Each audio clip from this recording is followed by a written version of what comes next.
ચક્ર એક ગોળાકાર સાધન જે સક્ષમ છે તેની ધરીની આસપાસ પરિભ્રમણ કરવા માટે. તે ગતિ અને હેરફેરને સરળ બનાવે છે તથા યંત્ર પર મજૂરી કરવા માટે ઉપયોગી છે. જ્યારથી ચક્રની શોધ થઈ છે ત્યારથી જ તે મનુષ્ય જીવનના વિવિધ પાસાઓ સાથે સંકળાયેલું રહ્યું છે. સર્જનાત્મકતા, ટેકનોલોજી, ઉત્પાદકતા, ઊર્જા, આનંદ, આત્મવિશ્વાસ,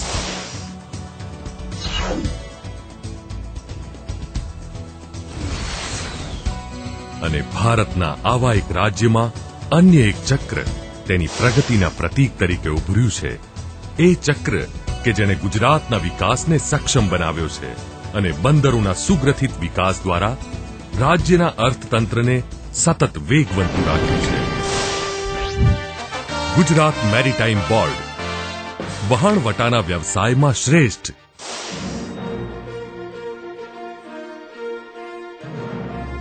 પ્રાચીન હડપ્પન સંસ્કૃતિના સમયથી ગુજરાત વહાણવટાનો સમૃદ્ધ વારસો ધરાવે છે.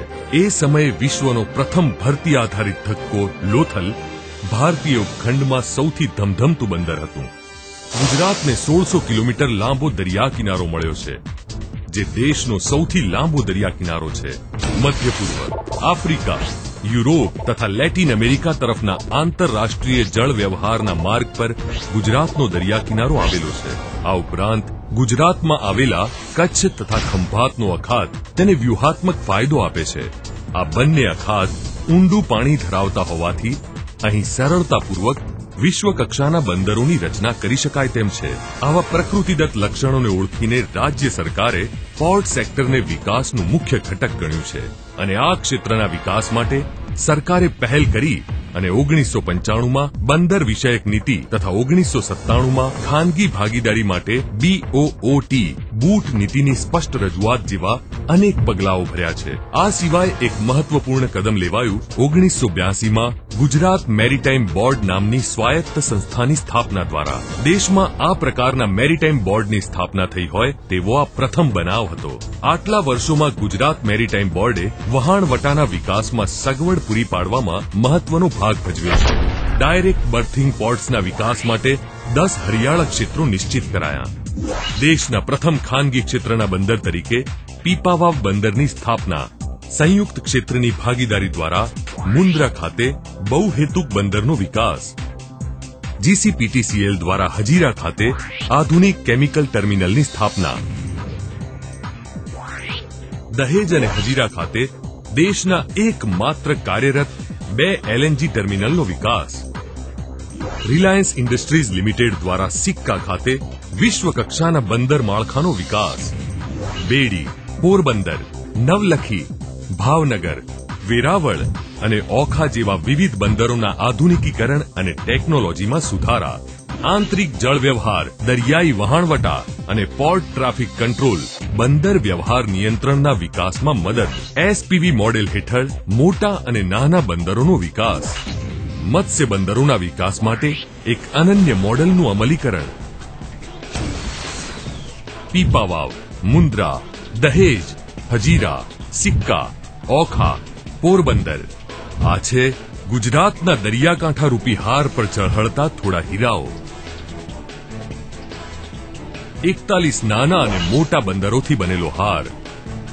બંદરો કે જે બહાર આવ્યા છે વૈશ્વિક પ્રવેશદ્વારો તરીકે. બંદરો કે જેનો ગુજરાતના ઔદ્યોગિક રોકાણમાં હિસ્સો છે 50%થી પણ વધુ.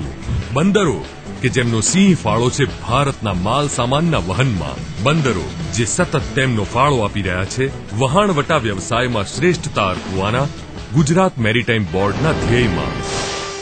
ગુજરાત મેરીટાઈમ બોર્ડ વહાણવટાના વ્યવસાયમાં શ્રેષ્ઠ. બંદરોના વ્યવસ્થાપન, વિકાસ અને નિયંત્રણના મુખ્ય કાર્ય સિવાય ગુજરાત મેરીટાઈમ બોર્ડ અન્ય ક્ષેત્રમાં પણ સક્રિય ભાગ ભજવી રહ્યું છે. ખાનગી અને સંયુક્ત સેક્ટરની ભાગીદારી દ્વારા બંદરોનો વિકાસ.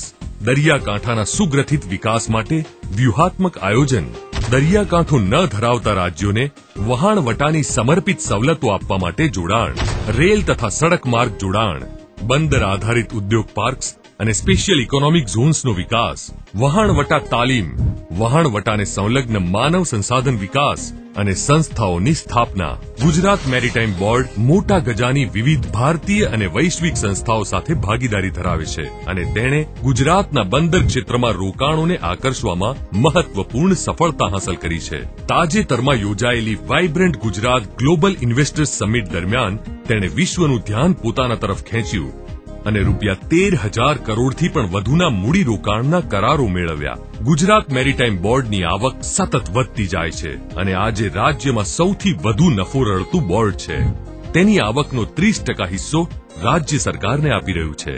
આ ઉપરાંત તેની અન્ય એક સૌથી નોંધપાત્ર સિદ્ધિ છે અલંગ ખાતે જહાજો ભાંગવાની વિશ્વની સૌથી મોટી સવલતનો વિકાસ. ઉલ્લેખનીય છે કે અલંગ સોસિયોમાં વિશ્વનો સૌથી વિશાળ જહાજ ભાંગવાનો વાડો છે. ભારતના સ્ટીલ ઉત્પાદનમાં 10%થી પણ વધુ હિસ્સો, 1 લાખથી પણ વધુ લોકોને પ્રત્યક્ષ અને પરોક્ષ રોજગારી. અલંગ ખાતે ભૌતિક માળખાની સગવડ પૂરી પાડનારા તથા નિયંત્રક તરીકેની ભૂમિકા ઉપરાંત ગુજરાત મેરીટાઈમ બોર્ડ અહીંના કામદારોના આરોગ્ય અને સલામતી માટે પણ પ્રતિબદ્ધ છે. અલંગમાં સામાજિક માળખાની રચના ઉપરાંત મજૂર કલ્યાણ અને પર્યાવરણના રક્ષણ માટે પગલાં ભરવાની શરૂઆત કરી છે.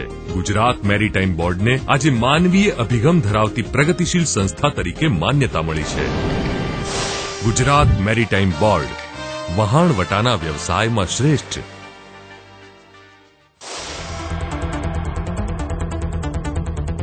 ગત નાણાકીય વર્ષ દરમિયાન ગુજરાત મેરીટાઈમ બોર્ડે 132.44 મિલિયન મેટ્રિક ટન જેટલા વિક્રમી માલ સામાનનું વહન કર્યું હતું અને તાજેતરમાં થયેલા એક અભ્યાસ મુજબ આગામી 2015 સુધીમાં માલ સામાનના વહનની ક્ષમતા વધીને 450 મિલિયન મેટ્રિક ટન થવાની શક્યતા છે. ગુજરાત મેરીટાઈમ બોર્ડના વિઝન 2020માં અનેક મહત્વાકાંક્ષી યોજનાઓ જેવી કે દરેક બંદરને પસંદગીના બંદર તરીકે બનાવવા તથા માલ સામાનના વહનની પ્રક્રિયાને સંપૂર્ણ સ્વયંસંચાલિત અને યંત્ર સંચાલિત બનાવવી વગેરેનો સમાવેશ થાય છે. આ ઉપરાંત તેમાં વ્યાપારી ચીજવસ્તુઓ આધારિત બંદર વિકસાવવાની પણ કલ્પના કરવામાં આવી છે. જો કે આ દીર્ઘદ્રષ્ટિનું સૌથી મહત્વપૂર્ણ પાસું છે જહાજ બાંધકામ તથા મરામત ક્ષેત્રમાં ગુજરાતને વિશ્વ સ્તરનું કેન્દ્ર બનાવવાનું. 1995માં ગુજરાત સરકાર દ્વારા જાહેર કરવામાં આવેલી બંદર નીતિ મુજબ જહાજ બાંધકામ પર ચાવીરૂપ ધ્યાન કેન્દ્રિત કરવામાં આવ્યું છે અને આ ક્ષેત્રમાં ગુજરાત સમર્થ બને તે માટે ગુજરાત મેરીટાઈમ બોર્ડ અડગતાપૂર્વક આગળ ધપી રહ્યું છે. અત્યાર સુધીમાં 3 શિપ બિલ્ડિંગ યાર્ડની સ્થાપના કરી દેવામાં આવી છે અને 20થી પણ વધુ નામાંકિત કંપનીઓએ આ ક્ષેત્રમાં રસ દાખવ્યો છે, જેની સાક્ષી છે તાજેતરમાં યોજાયેલી વાઇબ્રન્ટ ગુજરાત સમિટ. આ 20 કંપનીઓમાંથી 7 કંપનીઓની મધ્યમ અને મોટા જહાજો બાંધવાની દરખાસ્તને સૈદ્ધાંતિક મંજૂરી આપી દેવામાં આવી છે, જ્યારે અન્ય 8 દરખાસ્તો પર સક્રિય વિચારણા ચાલી રહી છે. શિપ બિલ્ડિંગ પ્રવૃત્તિના વિકાસ માટે 10 વિસ્તારો પણ નક્કી કરી દેવામાં આવ્યા છે. ગુજરાત પહેલેથી જ ભારતના શિપ બિલ્ડિંગ માર્કેટનો 47% હિસ્સો ધરાવે છે અને ગુજરાત મેરીટાઈમ જેવા દીર્ઘદ્રષ્ટા અને સમર્પિત બોર્ડની સહાય વડે 2020 સુધીમાં માર્કેટના આગેવાન તરીકે ચોક્કસ ઉભરી આવશે. ગુજરાતના દરિયાકાંઠા પર સ્થિત 10 મરીન ઇન્ડસ્ટ્રી પાર્ક્સમાં આવેલા 100 શિપયાર્ડ્સ સંયુક્તપણે 30થી 45 મિલિયન DWT જહાજો બાંધવાની ક્ષમતા ધરાવે છે. આ સ્વપ્ન છે જે નજીકના ભવિષ્યમાં થશે સાકાર, કારણ કે ગુજરાત અને ફક્ત ગુજરાત જ ધરાવે છે આ બધું. નીચા મજૂરી દરનો ફાયદો, ઉત્પાદક અને શાંતિપૂર્ણ મજૂર શક્તિ, મોટા યાર્ડ માટે વિશાળ દરિયા કિનારો, શક્તિશાળી માળખાગત સુવિધા, રોકાણો અંગે મિત્રતાપૂર્ણ નીતિ, દ્રઢ રાજકીય ઈચ્છા શક્તિ અને આ બધા ઉપરાંત એક અજોડ અને સુગ્રથિત માનસિકતાની સવલત પૂરી પાડે છે ગુજરાત મેરીટાઈમ બોર્ડ. જો આપણે જહાજો ભાંગવાની ક્ષમતા ધરાવીએ છીએ તો આપણે જહાજો બાંધવાની આવડત અને સર્જનાત્મકતા પણ ધરાવીએ છીએ.